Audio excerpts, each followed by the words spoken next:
Lámpara es a mis pies tu palabra y una luz para mi camino. En esta promesa y en esta seguridad nos encontramos día tras día buscando ser reavivados con el mensaje de la palabra del Señor. Hoy nos detenemos en el capítulo 5 del Evangelio según San Marcos, pero antes pedimos la bendición de Dios. Padre nuestro que estás en los cielos, al abrir tu palabra pedimos que nos asistas con tu Espíritu. Lo hacemos con necesidad y también con gratitud. En el nombre de Jesús. Amén. En el capítulo 5 de San Marcos nos encontramos con 3 personas y 3 necesidades diferentes. Un endemoniado, una mujer enferma y una niña muerta, con toda una familia detrás, por supuesto, sufriendo. Pero vayamos por parte. El primer relato dice que cruzaron el lago hasta llegar a la región de los Gerasenos, y tan pronto como desembarcó Jesús, un hombre poseído por un espíritu maligno le salió al encuentro de entre los sepulcros. Este encuentro de este hombre con Jesús iba a impactar no solamente a este hombre, sino también a la multitud que terminaría enterándose del milagro. Este hombre vivía en los sepulcros, ya nadie podía sujetarlo, ni siquiera con cadenas. En realidad las tumbas no es para que estén los vivos, las tumbas es para los muertos. Pero la vida de este hombre era una muerte en vida, por lo tanto él vivía en las tumbas, en los sepulcros, entre los muertos y encadenado.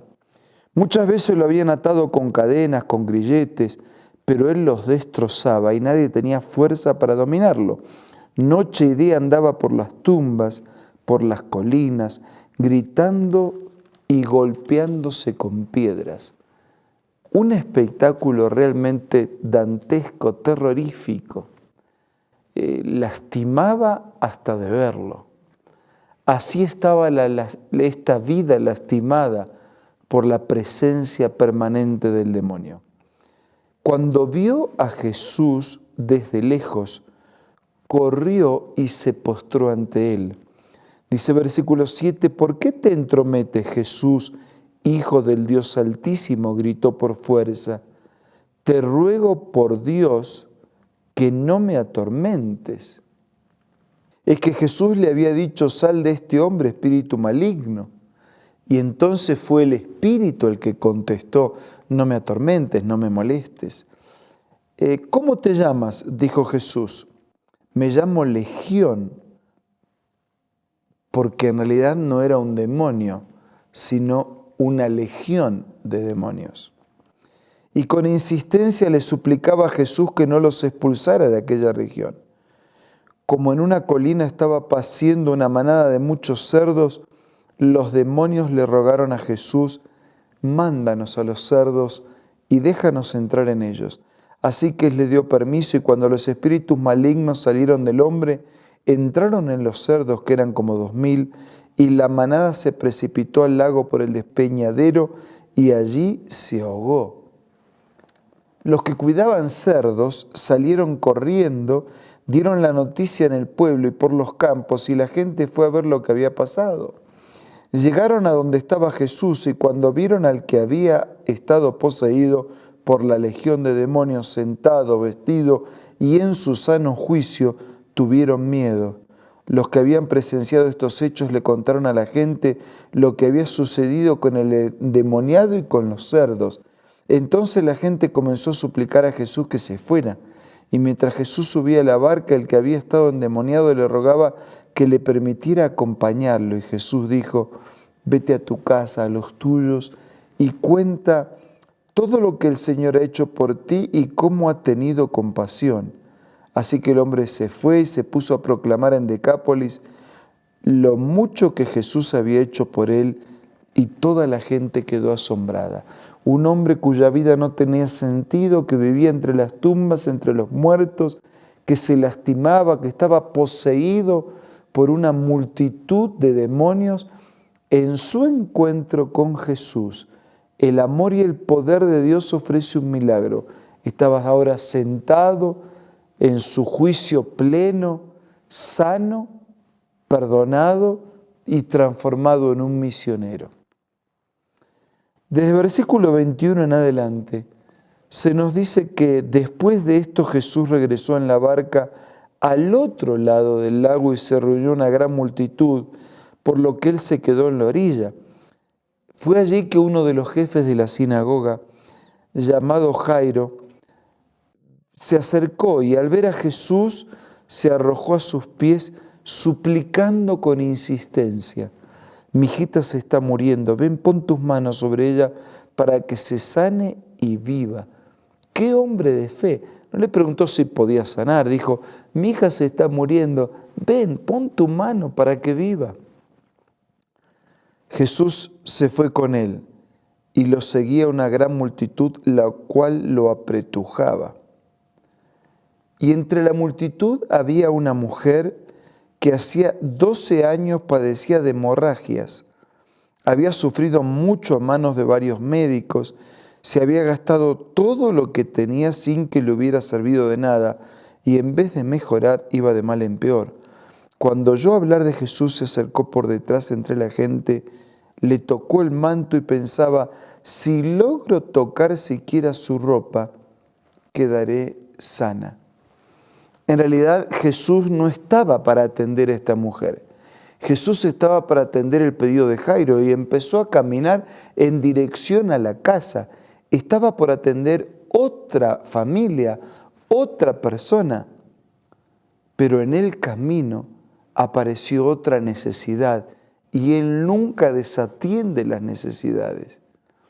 No hay alguien que quede en el camino porque otro lo está esperando al Señor. En realidad, Jesús atendió a esa mujer. Jesús cuidó de esa mujer. Dice que ella en silencio tocó su manto pensando: si toco. Tanto era la fe que no pidió una entrevista. Tanto era la fe que ni le pidió una oración. Tanto era la fe que ni siquiera quiso perturbarlo, molestarlo, interrumpirlo. Solo con tocar su manto quedaré sana. Había probado todos los médicos, todos los tratamientos, había gastado todo su dinero y nada resultó. Pero ahora, dice el versículo 29, al instante cesó su hemorragia y se dio cuenta que su cuerpo había quedado libre de aflicción. Y entonces Jesús dijo: ¿quién me tocó? Y los discípulos dicen: ¿pero cómo quién te toca? La multitud, todo el mundo te está empujando. Pero él sabía que alguien especialmente le había tocado porque quería ponerla en evidencia, pero en evidencia no para avergonzarla, sino para mostrar la fe que esta mujer tenía. Versículo 34 dice: hija, tu fe te ha sanado, vete en paz y queda sana de tu aflicción. Aquella fe privada se transformó en fe pública.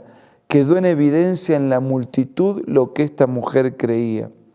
Fue una fe demostrada. Todavía Jesús estaba hablando cuando alguien llegó para decir: Señor, ya no te preocupes. La hija de Jairo había muerto. Ya no molestes al maestro, le dijeron a Jairo. Sin hacer caso de la noticia, Jesús le dijo: no tengas miedo, cree nada más. Así que Jesús se fue con Pedro, con Jacobo y con Juan, dice el versículo 37. Llegaron a la casa del jefe de la sinagoga. Había un gran alboroto, ruidos, gritos, llantos, porque la hija había muerto. ¿Por qué tanto alboroto y llanto? La niña no está muerta, sino dormida. Y dice el versículo 40 que entonces empezaron a burlarse de él, pero él los sacó a todos. Tomó consigo al padre y a la madre de la niña, a los discípulos que estaban con él, entró donde estaba la niña, la tomó de la mano y le dijo: Talita cum, que significa: niña, a ti te digo, levántate. Y la niña, que tenía 12 años, se levantó enseguida y comenzó a andar. Ante este hecho todos se llenaron de asombro.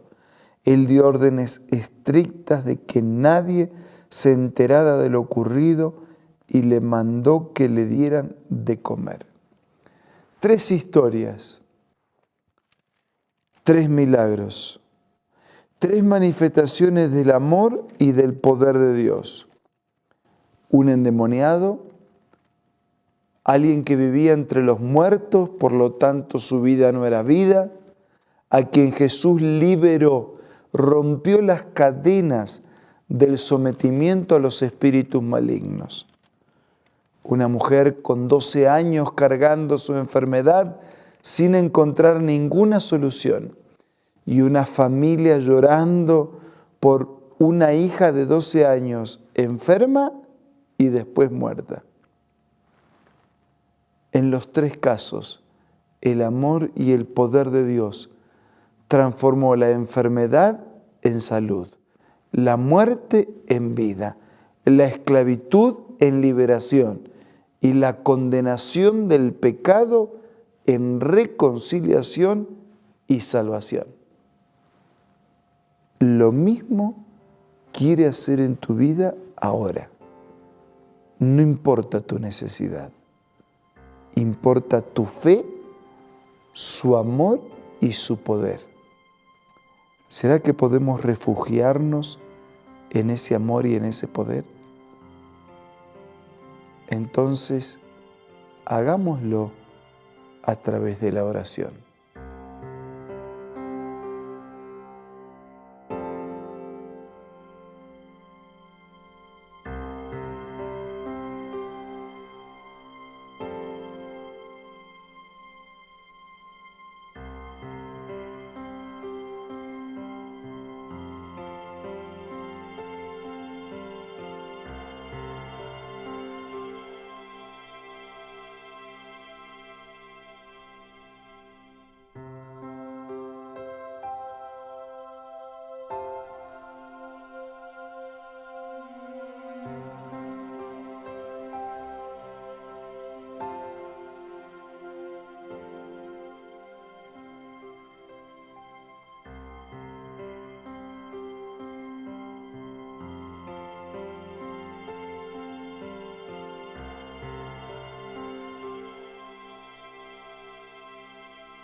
Padre nuestro que estás en los cielos, quiero colocar en tus manos a todos nuestros amigos.